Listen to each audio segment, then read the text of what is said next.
Baik Bapak Ibu Ayah Bunda, kita sama-sama berdoa terlebih dahulu. A'udzubillahi minasyaitonirrajim. Bismillahirrahmanirrahim. Rabbi zidni ilma warzuqni fahma. Allahumma ilman nafi'an wa rizqan thayyiban wa amalan mutaqabbalan. Amin ya rabbal alamin. Untuk itu, pada Ustadz Farid Pradipta, waktu dan kesempatan terbaik ini dipersilahkan. Bismillahirrahmanirrahim. Banyak. Assalamualaikum warahmatullahi wabarakatuh. Silahkan dijawab dulu ayah bunda bapak kakak sekalian. Salamnya. Mudah-mudahan yang jawab salam problematika kehidupannya Allah ringankan. Rezekinya Allah lancarkan. Hutang-hutangnya Allah lunaskan. Kemudian diberikan keturunan yang soleh-solehah. Diberikan pasangan yang baik, lagi dermawan, tidak pelit, penyayang. Amin ya rabbal alamin. Silakan dijawab dulu. Masya Allah. Nah, Waalaikumsalam. Baik. Baik. Sambil ya, silahkan ditulis di kolom chat jawaban salamnya, aminnya silahkan ditulis di kolom chat. Saya izin sambil memulai ya. Baik. Bismillahirrahmanirrahim. Alhamdulillahirabbil alamin. Hamdan katsiran tayyiban mubarakan fih. Allahumma shalli ala nabiyyina Muhammad wa ala alihi wa ashabihi wa man tabi'ahum bi ihsanin ila yaumiddin. Rabbi shrah li sadri wa yassir li amri wahlul 'uqdatam min lisani yafqahu qawli. Rabbana zidna ilma warzuqna fahma bi rahmatika ya arhamar rahimin. Rabbana anzil alaina ma'idatan minas sama' takunu lana aidan li awwalina wa akhirina wa ayatan minka warzuqna wa anta khairur razikin. Amin ya rabbal alamin. Baik, ayah bunda, abang kakak yang dimuliakan Allah Subhanahu wa taala. Yang pertama, kami di Muqaddimah ini senantiasa mengingatkan kepada kita semuanya untuk senantiasa bersyukur kepada Allah atas segala limpahan rahmat, karunia, kasih sayang yang sudah Allah berikan kepada kita. Sampai-sampai pagi ini hati kita masih tergerak nih buat belajar. Hati kita masih tergerak buat bangun subuh. Hati kita masih tergerak untuk mendekatkan diri kepada Allah. Dan jangan lupa untuk selalu berdoa dengan sebuah doa yang sudah ditulis di dalam Al-Quran. Salah satu doa terbaik itu, ayah bunda, disebut doa maksur. Nah, doaun maksur. Doa yang maksur. Doa maksur itu adalah doa yang tertulis di dalam Al-Quran atau doa yang langsung diisyaratkan redaksinya oleh Nabi Shallallahu Alaihi Wasallam. Kalau kita yang ini yang akan saya sampaikan sedikit di awal, jangan lupa kita berdoa dengan doa maksur yang ada di Quran surah Ali Imran ayat ke-8. Ayah Bunda tahu gak kira-kira bunyi surahnya apa? Apa depannya? Rabbana la tuzigh qulubana ba'da idh hadaitana wa hab lana min ladunka rahmah innaka antal wahhab. Nah, ini sudah dibantu sama admin ya. Ya Tuhan kami, janganlah Engkau condongkan hati kami kepada kesesatan ba'da idh hadaitana. Sedangkan setelah kami mendapatkan hidayah. Jadi kita sudah dapat hidayah, jangan lagi semoga Allah tidak lagi condongkan pada kesesatan. Dan di akhir ayatnya Allah menggunakan kalimat innaka antal wahhab. Allah Maha Pemberi, memberi terus-menerus tanpa henti walaupun kita lupa untuk meminta. Kita selalu berdoa ya, mudah-mudahan hidayah selalu datang dalam hidup kita dan kita tidak dipalingkan kepada kesesatan. Surah Ali Imran ayat yang ke-8. Ya Bunda. Baik, saya izin lanjut. Dan saya juga mengingatkan kepada kita untuk senantiasa menyiapkan diri, membekali diri ayah bunda untuk menghadapi hari yang pasti akan terjadi, yaitu hari pembalasan. Nah, ya kita harus mempersiapkan diri untuk mempersiapkan hari pembalasan. Hari pembalasan itu apa sih Ustadz? Kan yang merajai hari pembalasan itu kan Allah. Maliki yaumiddin. Dialah Allah yang menguasai, yang merajai hari pembalasan. Al-yaumiddin. Nah, ya, yaumiddin, hari pembalasan. Hari pembalasan itu apa sih Ustadz? Hari pembalasan itu diabadikan di dalam Quran surah Al-Infitor ayat yang ke-19. Ketika Allah membuka dengan di ayat 17, "Wa ma adraka ma yaumuddin." Al-Infitor juz yang ke-30 ya. Kemarin mungkin sudah belajar nih. Wa ma adraka ma yaumuddin, dan tahukah kamu apa itu hari pembalasan? Kemudian Allah tanya lagi, summa ma adraka ma yaumuddin. Tahu nggak kamu apa itu hari pembalasan? Maka Allah mengatakan, yauma la tamliku nafsun li nafsin syai'a wal amru yauma idzin lillah. Pada hari itu seseorang bukan lagi miliknya. La tamliku nafsun. Dia tidak memiliki dirinya. Dan dia juga tidak bisa menolong orang lain. Maksudnya gini, ayah bunda. Nanti kalau buka Quran surah An-Naba, admin kalau capek jangan digeser-geser ya ayatnya, nggak apa-apa ya. Nanti kalau ayah bunda buka surah An-Naba, ada kalimat begini. Yauma yakumur ruhu wal malaikatu saffa la yatakallamuna illa man adina lahur rahman wa qala sawaba. La yatakallamun. Tidak dapat berbicara. Ilaman adzina. Ilaman adzina lahu. Ar-Rahman. Kecuali atas izinnya. Nah, jadi maksudnya gini ya. La tamliku nafsun ini artinya adalah hari ini jiwa kita milik kita. Kita bisa bebas bicara. Kita bisa bebas menggerakkan tangan. Kita bisa bebas mengedipkan mata. Hari itu tidak ada yang dapat bicara, tidak ada yang bisa menggerakkan tangan, tidak ada yang dapat memalingkan pandangan, tidak ada yang dapat lari, karena hari itu raga kita, jiwa kita milik Allah semuanya, kembali kepada Allah, dan tidak ada yang dapat bergerak kecuali atas izinnya. Di dunia kita bebas, dan nanti di akhirat kita hanya bisa bergerak atas izinnya. Dan wal amru yauma idzin, dan segala urusan dikembalikan kepada Allah. Maka takutlah kita pada hari ini. Hari di mana tidak bisa ibu menolong anak, ayah menolong anak, suami menolong istri, dan sebaliknya. Maka, inna jahannama kanat mirsada littagina ma'aba. Waduh, tadi yang pertama saya bahas itu surah Al-Fatihah. Malik Yaumiddin itu ayat yang keempat. Kemudian saya menjelaskan ya, apa itu Yaumuddin, surah Al-Infitor ayat yang ke-19. Surah Al-Infitor ayat 19. Kemudian tadi saya menjelaskan lagi terkait bahwasanya di akhirat kita itu bukan tidak bisa menggerakkan apa-apa kecuali atas izin Allah. Itu surah An-Naba ayat 38. Nah, An-Naba 38. Ya. Baik, ayah bunda bang kakak, sekali lagi saya mengingatkan, inna jahannama kanat mirsada littaghina ma'aba. Bagi orang-orang yang melampaui batas, jahanam tempatnya. Apa yang mereka rasakan di sana? Labisina fiha ahqoba. Mereka merasakan, mereka tinggal di jahanam dengan waktu yang lama. La yadhukuna fiha bardaw wala syaraba. Di neraka itu tidak merasakan dingin dan tidak mendapatkan minuman. Illa hamima wa ghassaqo. Kecuali air mendidih dan nanah. Jaza'au wifaqo. Innahum kanu la yarjuna hisaba wa kadzabu bi ayatina kidzaba. Apa sebabnya? Salah satu dari dua sebabnya adalah mereka mengabaikan, mengingkari ayat-ayat Allah. Adapun untuk orang bertakwa, innalil muttaqina mafaza. Bagi orang bertakwa ada kemenangan. Maka jadilah bertakwa, jangan jadi orang yang melampaui batas. Baik, Anaba tadi kita bahas yang ini 38 ya. Kemudian ayat 21, 31, 21, 31. Ya. Baik, ayah bunda, bang kakak yang dimuliakan Allah Subhanahu wa taala, kita masuk ya ke pembahasan kita pada kesempatan hari ini. Saya mohon izin. Ini izin Kang Nuga mau nanya dulu. Ini kita baca tilawah dulu ya, seperti biasa ya. Boleh, Ustaz. Baik, full satu surah. Secukupnya aja insya Allah, Ustaz. Oke, baiklah. Kalau secukupnya saja, saya mohon izin. Mohon saya izin milih Ibu Masani. Ini nomor satu di sini ya. Mohon, ini Raisen buat baca Quran ya. Tolong bacakan surah Al-Mujadalah 1 sampai 4. Nah, surah Mujadalah 1 sampai 4. Silakan Ibu. Assalamualaikum Ustadz. Terima Waalaikumsalam kasih. warahmatullahi wabarakatuh. Sampai 4 Ustadz ya. Sampai 4 saja dulu Bunda. Silakan. A'udzu billahi minasyaitonir rajim. Bismillahirrahmanirrahim. Qad sami'a Allahu qawla allati tujadiluka fi zawjiha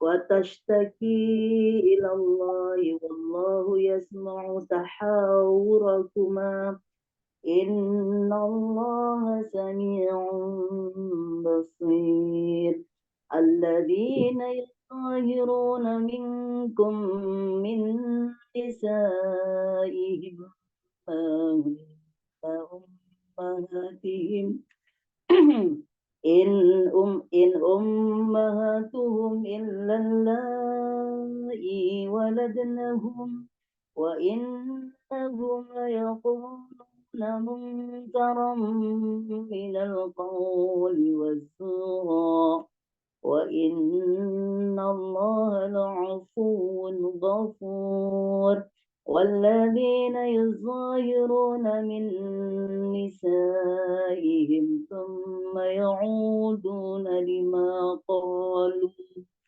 قالوا فتحرير رقبة من قبل أن يتماسا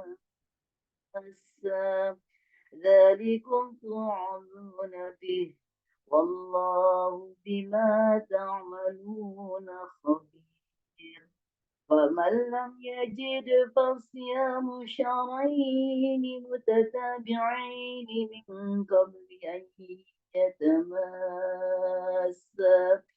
فمن لم يستطع فإطعام 60 مسكينا ذلك لتؤمنوا بالله ورسوله وتلك حدود الله وللكافرين عذاب أليم. Dengan nama Allah yang Maha Pengasih, Maha Penyayang. Sungguh Allah telah mendengar ucapan perempuan yang mengajukan gugatan kepadamu Muhammad tentang suaminya dan mengadukan halnya kepada Allah. Dan Allah mendengar percakapan antara kamu berdua. Sesungguhnya Allah Maha mendengar, Maha melihat. Orang-orang di antara kamu yang menjihar istrinya menganggap istrinya sebagai ibunya, padahal istri mereka itu bukanlah ibunya. Ibu-ibu mereka hanyalah perempuan yang melahirkannya, dan sesungguhnya mereka benar-benar telah mengucapkan suatu perkataan yang mungkar dan dusta. Dan sesungguhnya Allah Maha Pemaaf, Maha Pengampun. Dan mereka yang menzihar istrinya, kemudian menarik kembali apa yang telah mereka ucapkan, maka mereka diwajibkan memerdekakan seorang budak sebelum kedua suami istri itu bercampur. Demikianlah yang diajarkan kepadamu, dan Allah Maha teliti terhadap apa yang kamu kerjakan.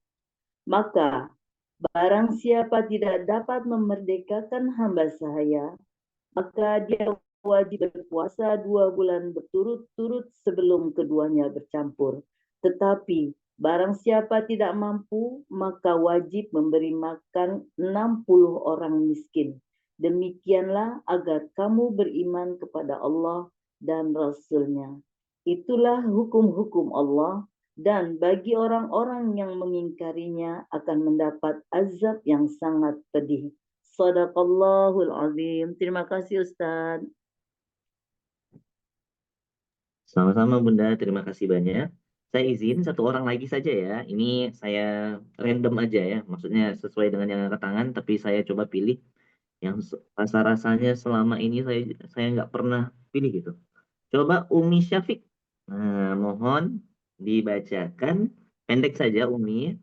Silakan dibacakan ayat 5 dan ayat 6. Jadi kita full satu halaman saja tilawahnya hari ini. Silakan di open mic ya, Umi Syafiq dibantu.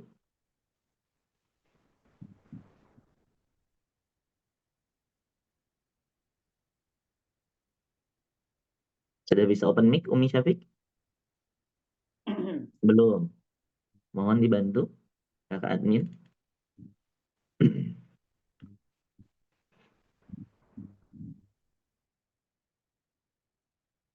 Masih menunggu kita. Wah, Nah, bisa Nah, Ustaz. siap. Silahkan Umi. Ya. 5 dan 6 saja ya. A'udzubillahi minasyaitonir. 5 sama 6 ya Ustaz ya? Ya, betul. A'udzubillahi minasyaitonir rajim.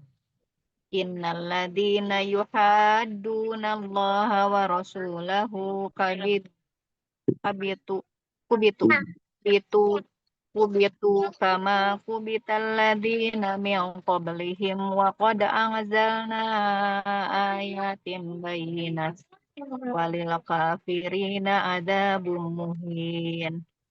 Yauma yab'asuhumullahu jami'an fayunabbi'uhum bima 'amilu ahsahu Allahu wa nasuh wallahu ala kulli syai'in syahid. Sesungguhnya orang-orang yang menentang Allah dan Rasul-Nya pasti mendapatkan kehinaan sebagaimana kehinaan yang telah didapat oleh orang-orang sebelum mereka. Dan sungguh kami telah menurunkan bukti-bukti yang nyata. Dan bagi orang-orang yang mengingkarinya akan mendapat azab yang menghinakan. Pada hari itu mereka semuanya dibangkitkan Allah. Lalu diberitakannya kepada mereka apa yang telah mereka kerjakan. Allah menghitungnya semua amal perbuatan itu. Meskipun mereka telah melupakannya. Dan Allah maha menyaksikan segala sesuatu. Allahumma arhamna bil Quran. Jazakallah. Ustaz. Baik, terima kasih Umi. Baik, bismillahirrahmanirrahim. Saya mohon izin Bunda-Bunda karena waktu kita terbatas, sekarang sudah jam 6:12 ya. Karena nanti juga mungkin akan ada sesi tanya jawab sedikit. Jadi waktu saya tidak sampai 1 jam untuk menjelaskan ini. Jadi saya mohon izin kita memulai penjelasannya terlebih dahulu. Baik, bismillahirrahmanirrahim. Kita mulai dari penamaan surah. Nah, jadi di dalam ilmu Quran itu, ayah bunda, banyak sekali cabang ilmu. Satu ada namanya taswiyatus suwar namanya, yaitu ilmu penamaan surah. Kenapa? Apa saja sih nama surah ini? Kenapa dikasih nama dengan Al-Mujadalah? Nah, saya kasih contoh misal. Surah Al-Anfal. Surah Al-Anfal itu kan rata-rata pembahasan ceritanya itu kan tentang perang ya bunda ya. Tapi kenapa disebut Anfal, harta rampasan perang? Kenapa tidak Allah kasih nama Al-Badr gitu ya? Atau apa gitu, Al-Qital misal, perang, surah perang. Tetapi Allah memberikan Al-Anfal. Dan Allah membahas Anfal itu cuma di ayat pertama. Kemudian ayat kedua sudah membahas tentang hati orang-orang yang lembut. Nah ini maksudnya gini. Salah satu hikmah dari penamaan surah Al-Anfal itu, saya ambil contoh ya, adalah gini. Ketika berperang, kita kan membentuk sebuah pasukan kaum muslimin yang begitu besar. Kemudian ternyata ujian sesama kaum muslimin yang begitu besar itu tidak lain tidak bukan adalah harta. Itulah kenapa hari ini masjid besar, masjid agung, masjid raya pasti ada konflik intern membahas terkait uang, kas masjid.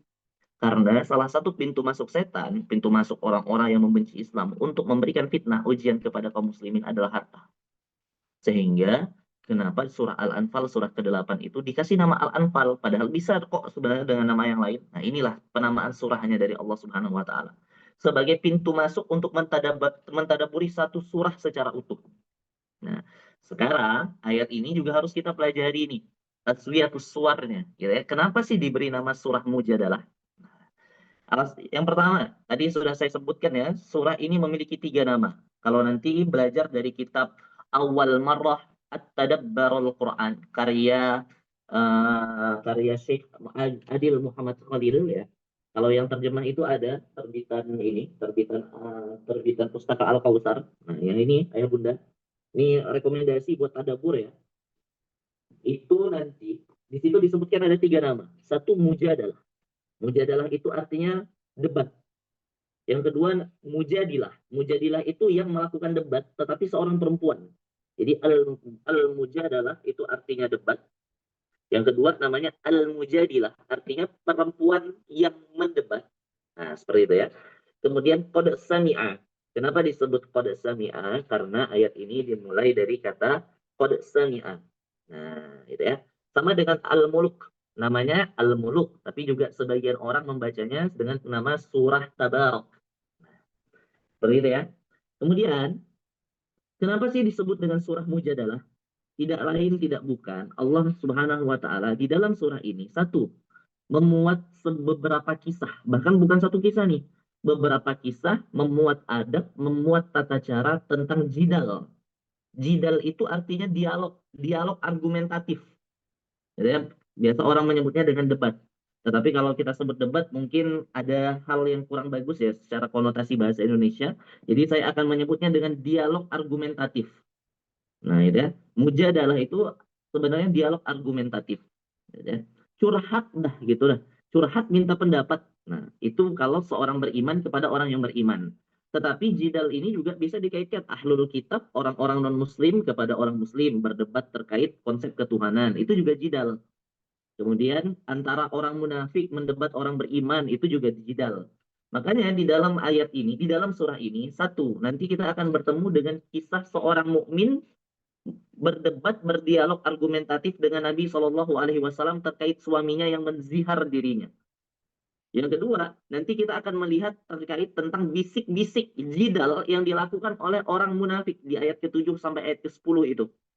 Bisik-bisik rahasia yang dilakukan orang-orang munafik untuk melemahkan Nabi Shallallahu Alaihi Wasallam. Jidal juga, dialog-dialog argumentatif juga yang dihadirkan. Tapi di belakang Nabi. Kemudian nanti kita juga akan belajar tentang adab berjidal. Nah, adab bermajelisnya ada di situ, menurunkan ego, menjaga komunikasi antar kaum muslimin. Nah, itu ada nanti di ayat yang ke-11 sampai yang ke-13. Kemudian ayat-ayat akhir 14 sampai ke-22 itu perdebatan batin. Ya, jidal batin antara keimanan dan loyalitas terhadap musuh Allah. Nah, ya, melawan musuh Allah. Nanti itu ada dialog atau perdebatan pertentangan hati di dalamnya. Seperti itu. Ya, itu kenapa disebut dengan mujadalah. Karena di dalamnya memuat berbagai macam dialog argumentatif. Nah, salah satunya sebab turunnya surah ini yang paling terkenal adalah ada pada ayat yang pertama sampai dengan ayat yang keempat. Sekarang saya ingin tanya ayah bunda. Jangan buka Google. Jangan buka Google, jangan buka ChatGPT. Ayat 1 sampai 4 ini kan mengisahkan tentang seorang wanita yang datang kepada Nabi curhat. Ada yang tahu nggak nama ceweknya siapa nih? Boleh ditulis di kolom komentar kalau tahu. Ya, mungkin sudah pernah belajar ya sebelumnya. Silakan ditulis di kolom komentar siapa sih nama cewek yang datang kepada Nabi Salabah. Oh, Salabah. Ada yang lain selain Salabah? Salabah tadi maksudnya ya. Wah, nggak ada. Khawlah. Nah, oh masih orang yang sama ya. Bunda Ratih atau Kak Ratih. Yang lain nggak ada?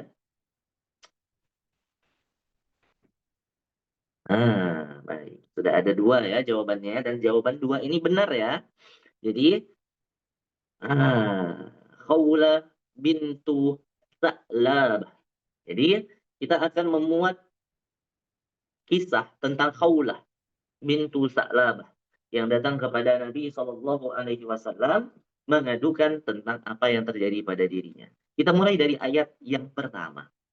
Khawlah binti Sa'labah. Bagus, mantap. Sudah benar ya, ayah bunda bang ya.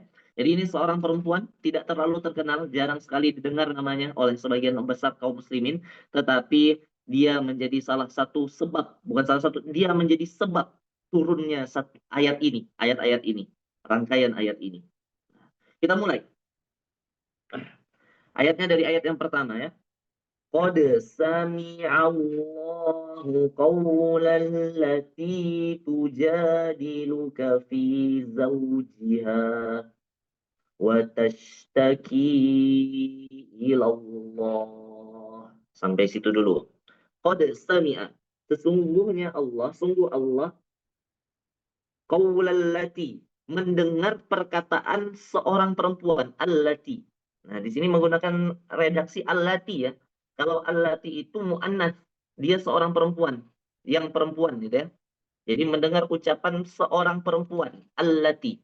Nah, jadi di ayat ini Allah Subhanahu wa taala sudah sangat jelas menuliskan tentang perempuan. Perempuan itu diisyaratkan dengan kalimat allati. Kalau laki-laki allazi, kalau banyak orang allazina. Oke. Jadi allati. Siapa sih perempuan ini? Tadi sudah kita sampaikan, nama perempuan ini adalah Khawlah bintu Sa'labah. Nah, apa sih yang sebenarnya terjadi dengan Khawlah? Ayah bunda, bang kakak yang dimuliakan Allah Subhanahu wa taala. Perlu diketahui, Khawlah ini adalah seorang yang sangat cantik di masa mudanya. Sangat cantik, mohon maaf sekali ya, memiliki tubuh yang sangat indah. Nah, sampai suatu ketika, awal permasalahan rumah tangga mereka adalah tatkala suaminya datang kepada Khawlah, gitu ya. Datang kepada Khawlah, meminta sesuatu, kemudian Khawlah menolak sesuatu yang diminta oleh suaminya itu. Gitu ya. Menolak sesuatu yang diminta suaminya itu. Kemudian, karena suami Khawlah ini agak temperamen orangnya, agak sedikit pemarah gitu ya. Maka suami dari Khawlah ini mengatakan, engkau bagiku hanya seperti punggung ibuku, seperti punggung ibuku. Nah, inilah yang disebut dengan zihar, gitu ya. Yaitu ketika kita menyamakan istri dengan ibu kita, dengan orang yang haram untuk dinikahi selamanya. Itu yang disebut dengan zihar, gitu ya. Jadi ketika Aus bin Samit, ya, nama suaminya Aus bin Samit, itu Khawlah bintu Sa'labah punya suami Aus bin Samit yang sudah tua, sudah renta, punya keterbatasan ekonomi, dan orang yang punya keterbatasan ekonomi kadang cenderung agak mudah marah karena memang banyak yang dipikirkan. Maka tatkala dia datang ke rumah Aus ini, suaminya, kemudian meminta sesuatu kepada Khawlah, kemudian Khawlah tidak mampu untuk atau menolak dan tidak mampu untuk memenuhi, tiba-tiba uh, Aus bin Samit marah kepada Khawlah dan mengatakan, engkau seperti punggung ibuku. Nah, kazahrin ummi. Nah, ya. Anti kazahrin ummi. Gitu ya. Engkau anti ilayya zahrin ummi. Engkau bagiku, anti engkau ilayya bagiku kazahrin ummi. Seperti punggung ibuku. Itu yang dikatakan oleh suaminya. Nah, ini yang termasuk zihar. Zihar ini di zaman dahulu ketika Islam masih belum datang, ini seperti talak, dan ini talak yang tidak bisa rujuk. Nah, kenapa tidak bisa rujuk gini? Seorang ibu itu kan tidak bisa kita nikahi sampai kapanpun ya. Maka ketika kita menyamakan seseorang atau istri kita dengan ibu kita, itu seperti sebagaimana kita telah mentalaknya dan mengatakan bahwasanya kamu tidak berhak dan tidak dapat saya nikahi selamanya. Dengan seperti ibu. Maka dulu di dalam hukum orang-orang kafir sebelum datangnya Islam, maka hukum ini berlaku. Jadi hukum ini berlaku. Makanya zihar itu adalah perkataan yang sangat menyakitkan di zaman itu, di zaman jahiliyah pada saat itu ya. Dan hukum belum diperbaharui sampai nanti terjadi jidal, terjadi dialog antara Khawlah dengan Nabi Shallallahu Alaihi Wasallam. Sehingga pada saat itu hukum zihar kan belum diketahui, maka masih berlaku hukum lama. Hukum lama zihar itu ya tadi talak dan tidak boleh rujuk. Itu hukum lamanya. Maka Khawlah sangat patah hati, sangat sedih. Walaupun saat itu Aus bin Samit sebenarnya mengucapkannya dengan penuh emosi. Ya, apa tanda Aus bin Samit mengucapkannya dengan penuh emosi? Nanti ada beberapa waktu setelah mereda permasalahan rumah tangga mereka, Aus bin Samit itu datang kepada Khawlah untuk menggaulinya. Kemudian Khawlah melompat. Nggak mau. Karena sudah haram bagi Khawlah. Karena sudah terzihar dia kan. Sampai-sampai di dalam sebuah riwayat, Khawlah itu membanting dan melempar Aus bin Samit. Karena apa? Karena Khawlah lebih kuat daripada Aus bin Samit, disebabkan Khawlah lebih muda daripada suaminya yang sudah tua renta. Nah, seperti itu ya. Jadi, tidak boleh digauli saat itu. Khawlah tidak mau digauli. Kemudian, ayah bunda, yang menarik dari kisah ini adalah, inilah ya, seorang wanita tuh, saya juga kadang heran ya baca kisah ini. Sudah dizihar oleh lakinya, suaminya. Tetapi Khawlah itu masih sangat-sangat ingin kembali kepada suaminya. Tetapi terikat hukum yang belum diperbaharui. Jadi Khawlah itu sekalipun sakit hati dibegitukan gitu ya, tetapi dia masih sangat mencintai suaminya, tidak ingin berpisah dengan suaminya. Maka dia datang kepada Nabi Shallallahu Alaihi Wasallam. Nah, kisah datangnya ini yang sangat luar biasa. Dikisahkan di dalam sebuah riwayat, Khawlah itu datang kepada tetangganya, Bapak Ibu sekalian yang dimuliakan Allah Subhanahu Wa Taala. Khawlah datang kepada tetangganya, meminjam pakaian untuk datang kepada Nabi agar bisa datang kepada Nabi Shallallahu Alaihi Wasallam dalam keadaan rapi, dalam keadaan bersih, dalam keadaan yang wangi, dalam keadaan baik itu. Dan ini salah satu adab datang kepada guru, datang kepada Nabi Shallallahu Alaihi Wasallam meminjam pakaian tetangganya, dan ini salah satu tanda bahwasanya Khawlah tidak dinafkahi dengan banyak pada saat menikah dengan Aus bin Samit, sampai-sampai tidak memiliki pakaian yang layak untuk keluar rumah. Nah, lihat ya, mungkin ada yang senasib nih dengan Khawlah ya. Satu, suaminya galak. Dua, suaminya nggak kasih baju yang bagus-bagus. Ya, ada nggak sih istri-istri yang begitu di sini? Jangan ditulis ya, nanti kebuka aibnya. Kemudian tidak memberikan nafkah yang memadai. Seperti itu ayah bunda. Tetapi Khawlah masih sangat mencintai dan menyayangi suaminya. Kalau bukan wanita, sulit begini. Kalau laki-laki dia beginiin agak sulit kayaknya bunda. Tapi itulah ya, luar biasanya wanita, ibu-ibu ini memang Allah titipkan hati yang sangat baik sekali. Seperti itu. Baik, saya lanjutkan ya. Datang kepada Nabi Shallallahu Alaihi Wasallam dengan meminjam pakaian tetangganya. Makanya di situ disebutkan, qad sami Allahu qaulal lati tujadiluka. Tujadiluka. Dia mengadu kepadamu, dia berdialog dengan engkau. Dia perempuan, jadilu dari kata jadalah kamu. Kamu di situ artinya Rasulullah Muhammad Shallallahu Alaihi Wasallam. Kaulah mengadu kepadamu, berdialog denganmu Muhammad, meminta pendapat kepada Rasulullah Shallallahu Alaihi Wasallam terkait apa yang dia dapatkan. Nah ini Bunda Listi Depok nih. Alhamdulillah wanita sangat kuat hatinya dan fisiknya Ustadz. Sepakat. Ya gimana nggak kuat ya? Ngurus anak, ngurus dapur, ngurus rumah. Masya Allah. Hatinya kadang tersakiti. Mantap. Mudah-mudahan bunda-bunda yang punya problematika rumah tangga, kemudian tetap sabar menghadapinya, mudah-mudahan menjadi jalan dibuatkan istana di surga. Amin, amin ya rabbal alamin. Baik, kita izin dulu ya. Ini kayaknya ayat buat ibu-ibu. Ya, ini memang ayat buat ibu-ibu ya, karena nggak ada yang berani melakukan ini. Tidak ada yang berani tujadi luka kepada Nabi kecuali ibu-ibu ini. Memang ibu-ibu itu dari dulu perangainya sama ya. Insya Allah. Baik, kita lanjut ya. Tujadi luka. Dia datang kepadamu untuk mengadu, untuk berdebat, untuk berdialog. Dialog ya. Kalimat yang bagusnya berdialog. Terkait apa yang diucapkan oleh suaminya.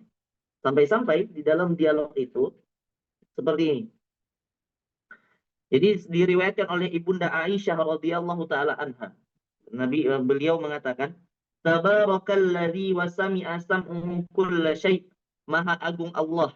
Ini perkataan Ibunda Aisyah ya. Ibunda Aisyah radhiyallahu taala anha, ketika Khawlah datang menemui Nabi, Ibunda Aisyah itu ada di dekat situ. Nah ya, ada di dekat situ. Kemudian sedikit mendengar perkataan Khawlah, dan Ibunda Aisyah bersaksi di dalam sebuah riwayat, Tabarakalladzi wa sami'a sam'uhu kulla syai'. Maha agung Allah Subhanahu wa taala yang pendengarannya meliputi segala sesuatu. Inni la asma' kalama Khawlah bintu Sa'labah wa yakhfa alayya ba'du. Sungguh aku mendengar sebagian perkataan Khawlah dan sebagian perkataannya tidak aku dengar. Jadi Aisyah mendengar sebagian perkataan Khawlah kepada Nabi dan tidak mendengar sebagiannya. Maksudnya saking pelannya gitu ya ucapan perkataan Khawlah ini. Gitu ya, saking lembutnya dia berdatang kepada Nabi, curhat kepada Nabi. Tidak dengan suara tinggi, tidak dengan suara meraung-raung, menangis-nangis, tidak. Tetapi lembut sekali. Nah, cuman inilah yang harus menjadi catatan ibu-ibu. Kalau curhat, pilih-pilih. Nah ya, dari kaulah ini kita belajar curhat itu pilih-pilih, jangan datang ke podcast orang, kemudian speak up sana sini, enggak, salah. Yang paling tepat itu adalah datang kepada orang yang tepat, meminta pendapat, meminta ilmu, meminta masukan. Seperti kaulah, gitu ya, jangan terlalu kencang, gitu ya, jangan keluar-keluar sana sini. Hari ini kan mohon maaf ya, media sosial itu sudah dikerumuni oleh problematika rumah tangga yang di speak up kemana-mana. Sampai dijadikan podcast, sampai mohon maaf ya, ini boleh Anda tidak sepakat dengan saya, tetapi ilmu kami menyampaikan bahwasanya apa yang saya pelajari semua itu salah. Tidak boleh kita speak up problematika rumah tangga sebesar, seburuk, seserumit apapun itu. Datanglah kepada orang yang berilmu, datanglah kepada seorang guru, datanglah kepada seorang ulama, datanglah kepada ustadz atau ustazah Anda, kemudian ambil masukannya yang baik, gitu ya. Jangan speak up sana sini, membuka dan mengumbar aib. Ustadz, ini kan, mohon maaf ya, ini yang terjadi. Ini yang terjadi belakangan ini ya. Ini kan ada kasus ya beberapa selebriti ya, yang sudah sangat viral di mana-mana dan saya juga capek dengarnya. Datang ke podcast-podcast, kemudian ditanya terkait membuka aib. Bukankah ini termasuk membuka aib keluarga? Yang salah dari kalimat yang beliau gunakan adalah di dalam Islam, zina itu dihukum rajam. Dan dihukum rajam itu di depan semua orang. Berarti perzinahan itu layak dibuka. Nah, seperti itulah ya. Perzinahan itu layak dibuka karena hukum rajamnya bahkan di depan semua orang. Mohon maaf, perselingkuhan, kasus rumah tangga yang masih tersembunyi dan saksinya tidak sampai 4 orang, terutama perzinahan, itu tidak boleh dibuka. Zina itu harus punya 4 saksi mata yang jelas-jelas melihat. Ini salah satu tanda bahwa Islam itu menjaga kehormatan. Tidak boleh menuduh seseorang berzina kalau saksinya hanya 1 atau 2. Harus 4. Nah, kita harus tunjukkan akhlak yang baik selaku kaum muslimin, gitu ya, betul sekali, gitu ya. Maka jangan sampai kita speak up sana sini. Kami justru tidak sepakat ya. Anda boleh tidak sepakat dengan kami, tapi dari ilmu yang saya pelajari seperti itu. Dan sekali lagi, perselingkuhan, problematika rumah tangga dengan zina itu berbeda. Nah, bahkan Nabi Shallallahu Alaihi Wasallam pernah didatangi oleh seorang wanita yang mengaku berzina. Kemudian Nabi seolah-olah tutup telinga, pulang saja, pulang, pulang. Gitu. Bahkan seorang pria juga pernah datang, kamu dalam keadaan mabuk kali, kamu nggak sadar kali. Nabi Shallallahu Alaihi Wasallam selalu memberikan uzur. Nah ini ya, ini yang paling tepat ya, bukan malah speak up sana sini, karena bukan konsumsi publik sekali lagi, gitu ya. Maka, Masya Allah.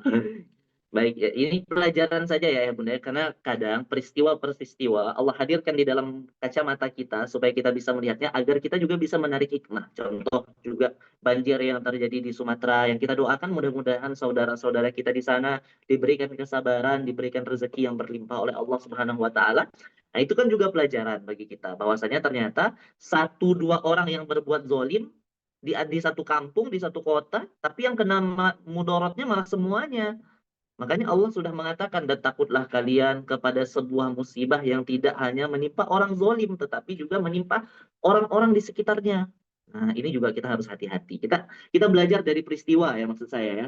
Jadi kita di sini bukan untuk menghakimi, tapi belajar dari peristiwa orang-orang. Nah, seperti itu. Maka di sini kalimatnya tuja di luka. Datang kepada Nabi SAW mengadu, berdialog. Nah, meminta pendapat, ya Rasulullah. Nah, apa yang dikatakan oleh Khawlah? Ya Rasulullah, akala syababi. Ya Rasulullah, Aus bin Samit itu, suamiku itu akala syababi. Telah menikmati masa mudaku. Ingat tadi ya, Khawlah ini adalah wanita yang cantik. Cantik lagi memiliki badan yang sangat bagus. Mohon maaf ya, kalau kita istilahkan dengan bahasa sekarang, mungkin seksi. Nah, seperti itu ya. Jadi Khawlah ini memiliki badan yang sangat bagus. Maka kata Khawlah, akala syababi. Aus bin Samit ini sudah menikmati tubuhku. Masa mudaku. Wa nasartu lahu batni. Dan aku sudah mengeluarkan isi perutku untuknya. Maksudnya mengeluarkan anak. Udah capek aku mengeluarkan anaknya. Hatta idza kabirat sinni. Sampai pada usiaku sudah mulai tua, sudah mulai renta, wa qata'a ladayya, aku sudah tidak bisa lagi memberikan anak, aku sudah tidak lagi cantik seperti sebelumnya. Wahara minni. Kemudian dia menziharku. Inni ashku ilaika ya Allah, aku mengadukan permasalahanku kepada engkau ya Allah. Fama barihat hatta nazala Jibril bihaula'i ayat. Sampai mengulang-ulang. Jadi Khawlah ini terus-terus bawel gitu ya kepada Nabi, mengulang-ulang curhatnya kepada Nabi SAW sampai Jibril menurunkan ayat. Kalau di dalam ayat ini, ayah bunda, kalau kita fokus kepada ayatnya, di sini ada kalimat tujadiluka zaujiha wa tashtaki ilallah. Ayat di bawahnya, bukan ayat di bawahnya, potongan bawahnya, wallahu yasma'u tahawurakuma. Ayat 1 masih ayat 1, admin mohon maaf masih ayat 1. Tahawurakuma. Al-muhawarah. Muhawarah itu artinya mengulang pembicaraan. Di situ ada kalimat wallahu yasma'u tahawurakuma. Tahawura. Muhawarah. Muhawarah itu artinya ayah bunda mengulang-ulang pembicaraan yang sama. Jadi luar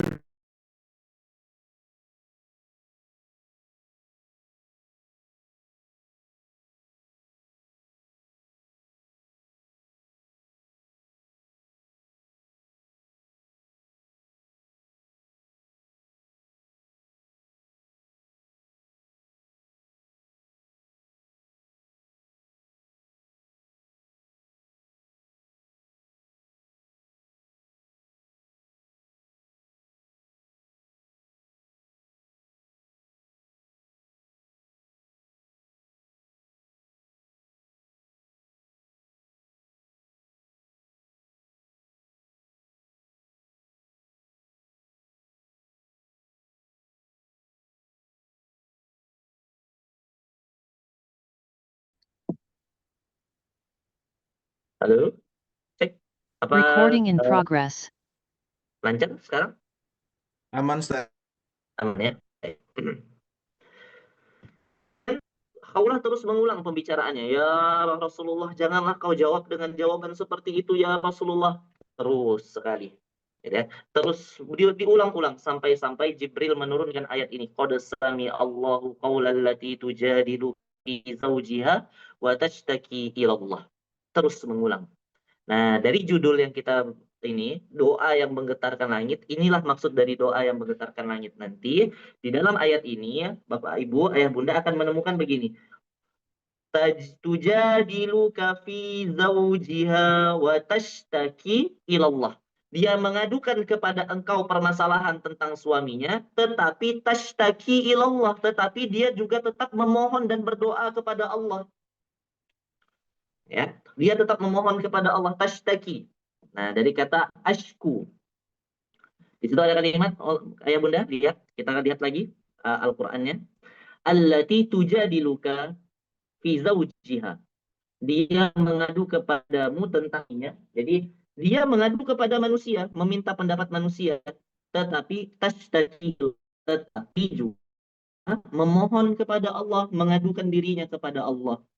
Ayah bunda, mungkin ayah bunda pernah mendengar satu kalimat di dalam Al-Quran, kisah tentang Nabi Yakub. Innama ashku bathi wa huzni ilallah.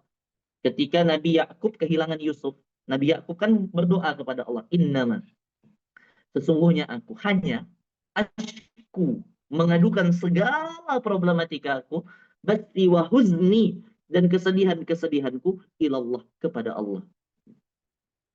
Kalau nanti ayah bunda cari video di YouTube, video Ustadz Umar Mita misal, tulis aja syakwa Ustadz Umar Mita. Nanti ayah bunda akan melihat ceramah Ustadz Umar Mita yang short, yang 1 menitan, itu menjelaskan tentang syakwa, dan habis itu ada sedikit backsound dan gambar video-video orang-orang yang berdoa kepada Allah itu pakai gerakan tangan. Ya Allah, saya ini sudah jomblo menahun-nahun, tolong berikan saya jodoh ya Allah. Ya Allah. Gitu ya. Pakai gerakan tangan dia berdoa dengan emosi.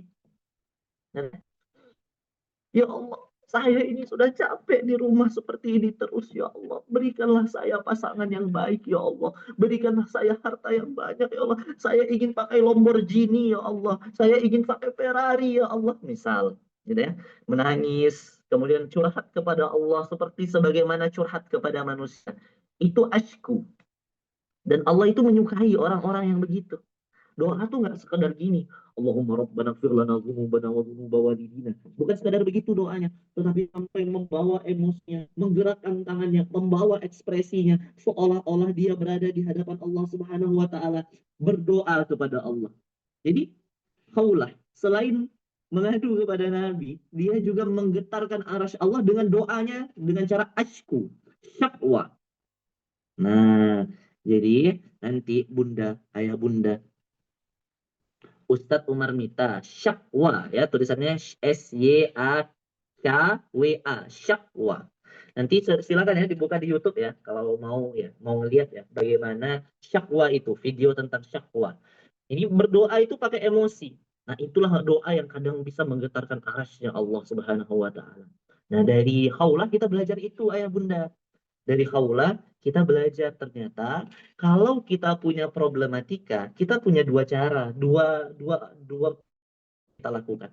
Dan ini sering sekali saya sampaikan kepada murid-murid saya. Murid-murid saya hendak menikah itu kan biasanya mereka kan datang ke saya ya, untuk curhat, lalu bilang begini, kamu ini datang kepada saya, kamu udah datang kepada Tuhanmu belum? Kamu itu nanya pendapat saya, kamu udah nanya pendapat Tuhanmu belum? Jangan sampai kamu minta pendapat saya, istifta namanya. Ya, istifta, meminta fatwa kepada manusia, kepada orang yang berilmu, kepada orang yang dipercaya, tetapi tidak istikharah, tidak meminta pendapat Allah. Maka dari sini juga supaya efektif ini ya, kita belajar. Kalau punya problematika yang sama seperti yang dirasakan oleh Khawlah dalam urusan keluarga,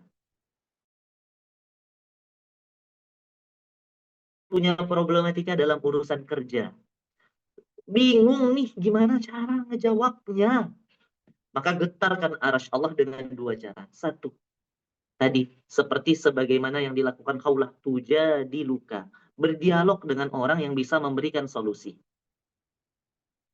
Nah, tetap dialog. Kalau atasan dengan bawahan mungkin, bawahan dengan atasan mungkin dialog kepada bosnya, klarifikasi, tanya pendapatnya, atau dialog kepada orang yang sudah punya pengalaman. Kalau mahasiswa mungkin dialog dengan dosen pembimbing, dialog dengan temannya, gitu ya. Yang sakit mungkin dialog dengan dokter Finza, gitu ya. Konsultasi sama dokter Finza, gitu bagi yang ini. Bagi yang punya masalah hutang, konsultasi dengan gurunya, gitu ya. Bisa dengan Ustadz Indra, misal ya. Kalau nggak salah kemarin Ustadz Indra ada kelas untuk bebas dari hutang, gitu ya.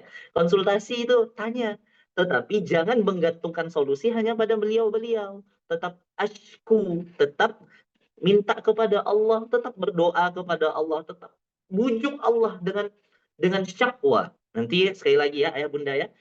Ayah bunda habis ini nanti buka YouTube ya, tulis Umar Mita Syakwa, Ustadz Umar Mita Syakwa, seperti itu ya, nanti tulis supaya ayah bunda kelihatan gitu, gimana sih syakwa itu. Nah, itu. Jadi tetap harus minta kepada Allah Subhanahu wa taala. Jadi saya kalau punya santri datang curhat ke saya itu, saya selalu bilang begitu. Jangan istifta doang, tapi istikharah juga. Karena yang membimbing hati kita adalah Tuhan. Ada hadis Nabi Shallallahu alaihi wasallam, ayah bunda, tentang menjadi hamba yang dicintai. Kalau Allah sudah mencintai seorang hamba, Allah akan menjadi pendengaran, penglihatan, tangan, kaki ketika dia melangkah. Jadi kalau Allah sudah mencintai seorang hamba, kata Allah Subhanahu wa taala, aku akan menjadi pendengarannya sehingga dia hanya mendengar yang baik-baik. Ketika Allah sudah menjadi cinta kepada seorang hamba, aku akan menjadi penglihatannya sehingga dia hanya melihat yang baik-baik. Ketika Allah sudah menjadi tangannya, ketika Allah mencintainya, Allah akan menjadi tangannya, dia hanya akan menggapai dan menyentuh yang baik-baik. Ketika Allah sudah mencintainya, Allah akan menjadi kakinya, sehingga dia hanya melangkah dengan langkah yang baik-baik. Berarti, kalau kita sudah dicintai Allah, kita akan diarahkan oleh Allah. Nah, gitu ya. Maka rebutlah cinta Allah Subhanahu wa taala dengan cara syakwa tadi. Nah, makanya begitu Khawlah melakukan ini, tujadiluka, kemudian tashtaki ilallah, dia datang kepada Nabi SAW, kemudian tetap kepada Allah Subhanahu wa taala memohon pertolongan, tiba-tiba turunlah ayat ini. Qad sami'allahu qawlan lati tujadiluka fi zawjiha wa tashtaki ilallah. Nggak nunggu lama, langsung turun ayah bunda. Setelah dia berulang-ulang mengadukan permasalahannya kepada Nabi, nggak balik-balik sampai ayat ini turun, langsung dibalas oleh Allah Subhanahu wa taala. Ayat ini unik. Ayat yang lain ayah bunda, turunnya butuh waktu. Contoh misal, Nabi minta ganti kiblat dari Masjidil Aqsa ke Masjidil Haram. Waktunya 17 bulan baru dikabulkan. Aisyah difitnah oleh orang munafik berzinah dengan seorang sahabat. Nabi sakit hati. Nabi bertanya kepada Allah minta solusi. Berapa lama diturunkan ayatnya? Sebulan. Tapi ini perempuan punya masalah mengadu kepada Nabi, cerewet ya, bawel dalam tanda petik ya, datang kepada Nabi nggak berhenti cerita kepada Nabi sampai ayat ini turun. Langsung Allah turunkan saat itu juga. Luar biasa makhluk yang satu ini, perempuan ini ya. Memang kalau perempuan udah mau itu harus segera dikabulkan bapak-bapak. Ya jangan ditunda-tunda lagi, langsung kabulkan aja itu. Karena nggak selesai-selesai nanti. Langsung diturunkan oleh Allah Subhanahu wa taala. Dari sini ada isyarat sebetulnya. Ada isyarat dari sini. Tadi kan kita sudah belajar ya bahwasanya kita harus tanya pendapat manusia tetapi tetap mengadu kepada Allah. Nah, yang kedua, nilai yang bisa kita ambil dari sini adalah Allah itu membersamai orang-orang yang lemah. Allah itu membersamai orang-orang yang lemah. Bukankah Khawlah ini dalam kondisi lemah? Dalam kondisi terzalimi, dalam kondisi tidak punya apa-apa, dalam kondisi tidak punya daya dan upaya, tetapi dia tetap mengadu kepada Allah dan Allah membersamai orang-orang yang lemah. Makanya di dalam hadis Nabi SAW, beliau pernah mengatakan, Allah membersamai orang yang hatinya hancur. Maulana Rumi juga pernah mengatakan begini. Maulana Rumi mengatakan begini. Terkadang kita harus membiarkan hati kita retak, hancur, sampai tampak retakan. Karena dari retakan itu akan terpancar, akan masuk, akan masuk cahaya-cahaya Allah. Seperti pintu ayah bunda. Kalau pintunya rapat, cahaya dari luar nggak bisa masuk. Tapi kalau pintunya longgar, cahaya dari luar bisa masuk. Maka terkadang Allah membiarkan hati kita retak supaya cahaya keimanan itu masuk. Jadi ayah bunda yang hari ini punya problematika, punya masalah dalam kehidupan, dengan pekerjaan, dengan anak, dengan suami, pasti ngerasain kan? Ketika punya masalah, kita tuh kayaknya lebih dekat sama Allah gitu kan? Nah, itu kenapa kadang Allah menghancurkan kita sedikit melalui orang atau sesuatu yang kita cintai. Supaya kita datang dan merasakan indahnya ayat-ayat Allah. Nah, itu ya. Itulah yang didapatkan oleh Khawlah. Khawlah itu gara-gara hatinya hancur, sakit. Allah turunkan satu ayat langsung. Blok. Langsung satu ayat. Langsung surah ini turun. Ya, menjawab kegelisahan. Ya, menjawab kegelisahan Khawlah bin Sa'labah. Nah, maka terakhir sebagai sesi akhir, mohon izin admin, mohon dibantu ayat kedua, ketiga, keempat. Kedua dulu kita baca ayat kedua. Kita langsung masuk ke pembahasan fikihnya sedikit ya. Nah, di ayat yang kedua, orang-orang yang menzihar istrinya di antara kamu, yaitu menganggap istrinya sebagai ibunya, mereka itu bukanlah ibu-ibu. Ibu mereka hanyalah perempuan yang melahirkannya. Dan sungguh mereka benar-benar telah mengucapkan suatu perkataan yang mungkar dan dusta. Dan sungguh Allah Maha Pemaaf, Maha Pengampun. Sekarang saya masuk ke bab fikih sebentar ya. Zihar itu dulu dihukumi talak. Hari ini zihar tidak talak ya. Hari ini zihar itu tetap ada, tetapi tidak sampai cerai, tidak sampai talak. Hanya menjadi perkataan yang berdosa jika diucapkan. Dan harus membayar kafarat, harus mengganti. Apa gantinya? Mohon lanjut ke ayat yang ketiga. Mohon admin, ayat 3. Ayat 3, dan mereka yang menzihar istrinya, kemudian menarik kembali apa yang telah mereka ucapkan, maka mereka wajib. Nah, ini wajib. Ini kafaratnya. penggantinya, memerdekakan seorang budak sebelum kedua suami istri itu bercampur. Demikian yang diajarkan kepadamu, Allah Maha Teliti atas segala sesuatu yang kamu kerjakan. Jadi, kafarat yang pertama adalah memerdekakan budak. Kalau tidak mampu gimana? Hari ini kan sudah nggak ada budak. Ayat yang keempat, mohon izin. Ayat yang keempat, maka barang siapa yang tidak dapat memerdekakan budak, maka dia wajib berpuasa 2 bulan berturut-turut. 60 hari. Sama seperti kafarat orang yang berhubungan suami istri di bulan Ramadan di siang hari. Gitu ya. 2 bulan berturut-turut sebelum keduanya bercampur. Tidak mampu juga. Tetapi barang siapa yang tidak mampu, maka wajib memberi makan 60 orang miskin. Jadi 3. 3 ini mesti urutan. Kalau bisa memerdekakan budak, merdekakan budak lebih utama. Kalau nggak bisa, puasa. Lebih utama daripada yang ketiga. Tapi kalau juga nggak bisa, baru yang ketiga yaitu memberi makan fakir miskin 60 orang. Itulah hukum Allah. Dan bagi orang-orang yang mengingkarinya akan mendapat azab yang sangat pedih. Jadi kesimpulannya dari pembelajaran kita pada hari ini adalah doa yang menggetarkan langit adalah tadi ya. Ketika Khawlah bin Sa'labah datang kepada Nabi, mengadukan problematikanya yang begitu rumit, gak tahu jawabannya apa. Datang, minta pendapat. Yang kedua, tetap dia berikhtiar jalur bumi dengan minta pendapat orang yang ahli, tetapi hatinya tetap syakwa, meminta, mengadu, sedih, penuh dengan ekspresi dan emosi kepada Allah. Doanya nggak datar, tapi doanya penuh dengan ekspresi. Nah, tadi ya, dan itulah cara menggetarkan langitnya Allah Subhanahu wa taala, menggetarkan arsy-Nya Allah Subhanahu wa taala. Nanti kalau ayah bunda mau lihat ya bagaimana syakwa itu, tadi saya sudah bilang, cek di YouTube, tulis aja Ustadz Umar Mita syakwa. Ada short video pendek, bagus banget videonya, diedit oleh kawan-kawan kita, sahabat-sahabat kita, saudara-saudara kita, untuk menunjukkan gitu ya, syakwa itu kayak gini. Nah, begitu. Baik, Barakallahu Fikum. Terima kasih banyak. Waktunya sudah mau habis. Kita boleh mungkin jawab beberapa pertanyaan, 1 atau 2. Saya kembalikan ke Kang Nuga. Mudah-mudahan apa yang kami sampaikan bermanfaat dan bisa diambil pelajaran dan dipraktekkan. Barakallahu Fikum. Allahu a'lam bishawab. Saya kembalikan ke Kang Nuga. Assalamualaikum warahmatullahi wabarakatuh. Oke,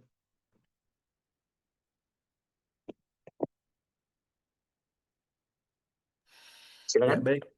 Nah, baik. Alhamdulillah, syukron kasiran Ustadz Farid atas kesempatan pagi hari ini ya sudah berkenan untuk tadabur bersama kita, membimbing kita mempelajari surat Al-Mujadilah. Insya Allah banyak hikmah dan banyak yang bisa kita praktekkan dalam kehidupan kita. Barangkali mungkin Ustadz kita langsung ke pesan-pesan penutup.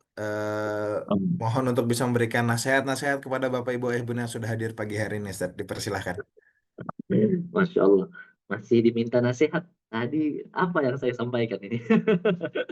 Baik, bismillahirrahmanirrahim. Ya Bunda, Bang Kakak yang dimuliakan Allah Subhanahu wa taala, mohon maaf ya berarti kita tidak ada sesi tanya jawab. Mudah-mudahan nanti kita ketemu lagi di tanggal 18 kalau tidak salah, ada jadwal saya juga. Mohon disimpan saja pertanyaannya. Nanti saya akan coba spare waktu yang cukup panjang untuk tanya jawab ya, insya Allah.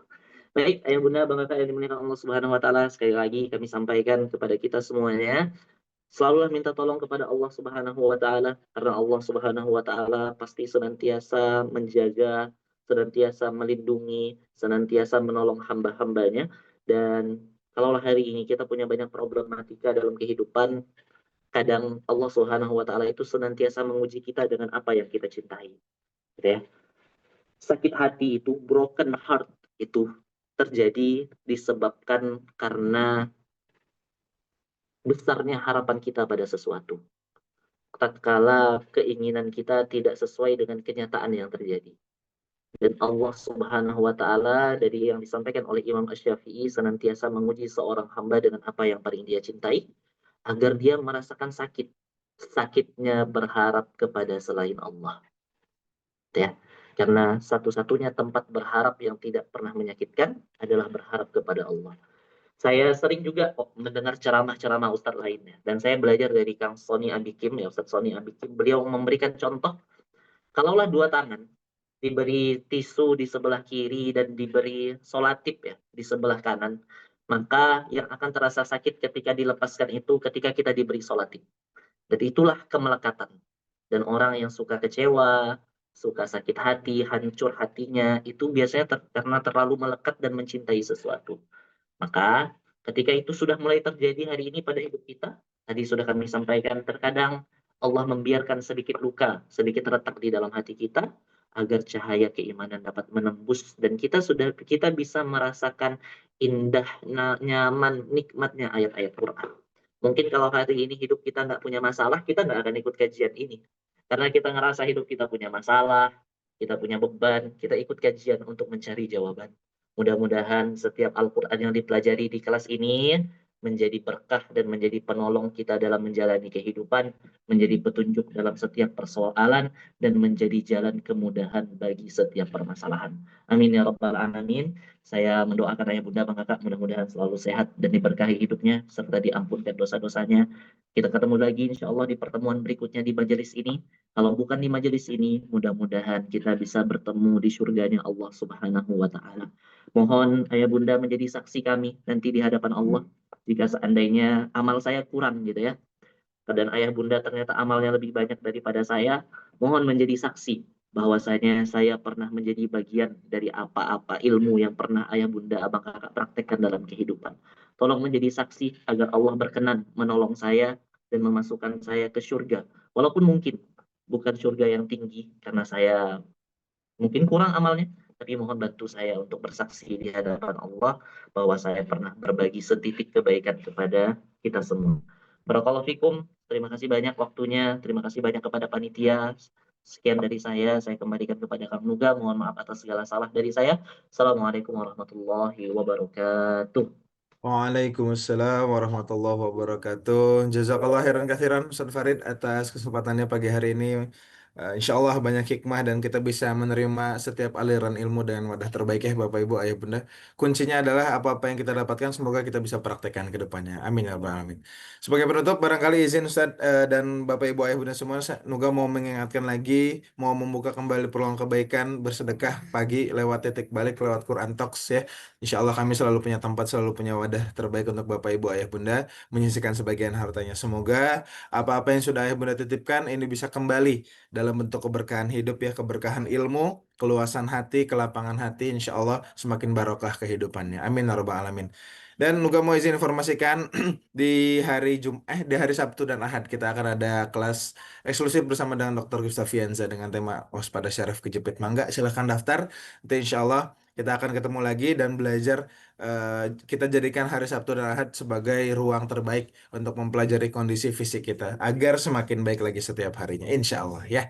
Baik Bapak Ibu Ayah Bunda, atas segala kekurangan juga mohon maaf. Mari sama-sama kita akhiri pertemuan kita dengan mengucapkan lafaz hamdalah bersama-sama. Alhamdulillahirabbil alamin, dan kita sempurnakan dengan doa kafaratul majlis. Subhanakallahumma wa bihamdika asyhadu alla ilaha illa anta astaghfiruka wa atubu ilaik.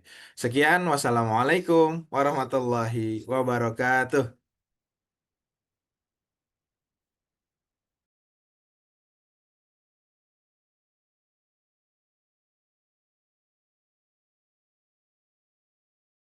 Waalaikumsalam. Waalaikumsalam warahmatullahi wabarakatuh. Waalaikumsalam warahmatullahi wabarakatuh.